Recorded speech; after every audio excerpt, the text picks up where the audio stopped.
बिस्मिल्लाहिर्रहमानिर्रहीम। Class 10th अस्सलाम वालेकुम। ये आपके इस्लामियात का पीरियड है और आज हम जो इस्लामियात है उसके हदीस नंबर 2 जो है उसके बारे में पढ़ेंगे। हदीस नंबर जो 2 है बच्चों, ये जुमा के दिन जब खुतबा दिया जाता है तो उस खुतबे के अदब और इहतराम के हवाले से है। लिहाजा अहादीस का मतलब यही है कि जो हो बात हमें हदीस की शक्ल में पता चलती है उस पर अमल किया जाए। अमल करेंगे तो हमें इसका फ़ायदा है। अभी मैं जो हदीस का मतन है वो आपके सामने पेश करने लगा हूँ। आप अपनी बुक का सफ़ा नंबर 53 निकाल लें और उसमें हदीस नंबर जो 2 है वो मैं अभी आपके सामने पढ़ने लगा हूँ।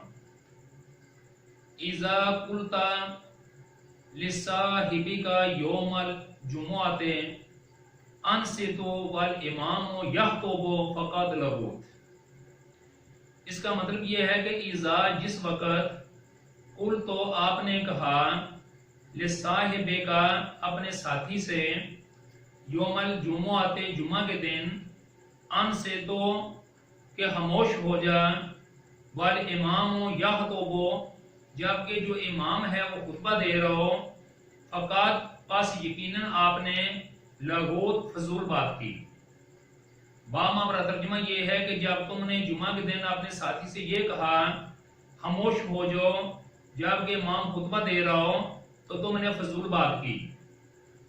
इसका मतलब ये हुआ कि जुमा के दिन जब इमाम साहब खुतबा देना शुरू कर दें तो आप किसी को ये भी नहीं कह सकते कि खामोश हो जाओ। अगर वो कहेगा खामोश हो जाओ तो इसका मतलब है आपने ये भी फजूल बात की है। अब देखना ये है कि ये अल्फाज अल्लाह के नबी हजरत मोहम्मद बिन अब्दुल्लाह सल्लल्लाहु अलैहि वसल्लम ने क्यों इरशाद फरमाए। उसकी वजह ये है कि जो जुम्मा का खुतबा होता है वो बहुत इंपॉर्टेंट होता है। उसमें जो मसाइल अहकामात बताए जाते हैं उनको सुनना बहुत ज़रूरी होता है। और वैसे भी जो इल्म है इसका भी फर्ज करें, जो इल्म है इसका एक अदब है और इल्म का अदब ये है कि इसको खामोशी से सुना जाए। और ये बात आपके जहन में रहे कि जो खुतबा होता है इसके अंदर कोई ना कोई अच्छी बात, कोई ना कोई अच्छा हुक्म और कोई ना कोई अच्छी बात बयान की जाती है। और ख़ास तौर पर यानी कि उसके अंदर जो एकामे इलाही होते हैं वो बयान फरमाए जाते हैं।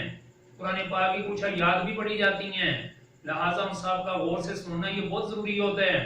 खुतबा के अंदर ये 4 चीज़ें जो हैं वो आपने मरूज़े हाथ रखनी है। पहले नंबर अदब, जो खुतबा है उसका अदब करना बहुत ज़रूरी है। और अदब के बाद यानी कि तवज्जो, खुतबे का तवज्जो के साथ सुनना भी बहुत ज़रूरी है। क्योंकि जब आप तवज्जो से खुतबे को सुनेंगे तो आप उसको समझेंगे कहने वाला क्या कह रहे हैं, इमाम साहब क्या फरमा रहे हैं। जब तवज्जो से आप सुनेंगे तो उसको समझेंगे और जब आप तवज्जो से सुनेंगे और आपकी समझ में कुछ आएगा तो बच्चों उसके बाद जाके फिर आप अमल करेंगे। यानी कि सबसे पहली बात मैंने कौन सी बताई कि सबसे पहले आपने अदब के साथ जुमे का खुतबा सुनना है। जब अदब से जुमे का खुतबा सुनेंगे तो फिर आपके अंदर तवज्जो का सेंस पैदा होगा। जब आप अदब भी कर रहे हैं और तवज्जो से खुतबा सुन रहे हैं तो तवज्जो से सुनने से आपको फायदा होगा कि आपको समझ भी आएगी इमाम साहब क्या फरमा रहे हैं, उसकी समझ आएगी। जब आपको समझ आएगी तो आपको उसके मुताबिक फिर अमल होगा और जब आप अमल करेंगे तो उसका रिजल्ट फिर अल्लाह ताला आपको ऐसा अंदाज में अता फरमाएंगे।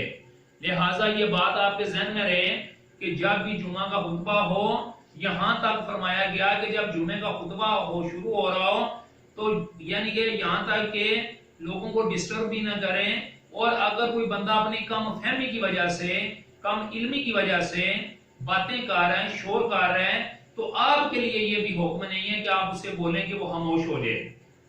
अगर कोई ऐसा कहेगा तो इसका मतलब ये है कि उसने फजूल बात की है और यानी कि फजूल बात की है और अल्लाह के जो नबी है उनकी समझे हुक्म की हुकूमत भूली की है।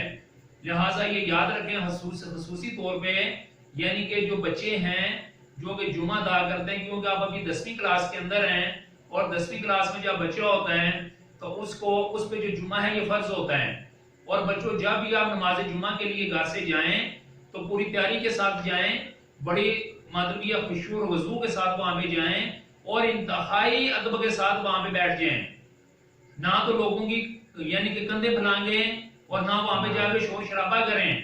फिर वहां पे जब इमाम साहब खुतबा देना शुरू करें तो खुतबे को बड़ी तवज्जो के साथ सुने और जो कुछ खुतबे में वो फरमा रहे हैं उनको समझें और उसके मुताबिक अमल करने की कोशिश करें, तब जाके आपको इंशाल्लाह जुमे का पूरा फायदा होगा।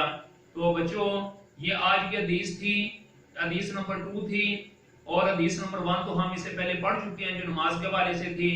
तो ये 10वीं क्लास ने खसूसी तौर पर ये सारी की सारी हदीस सुननी है, इसका तर्जुमा और तशरीह भी याद करना है। इंशाल्लाह हम कल जो अगली हदीस है उसके बारे में यानी कि पढ़ेंगे। अल्लाह हाफिज, अस्सलाम वालेकुम।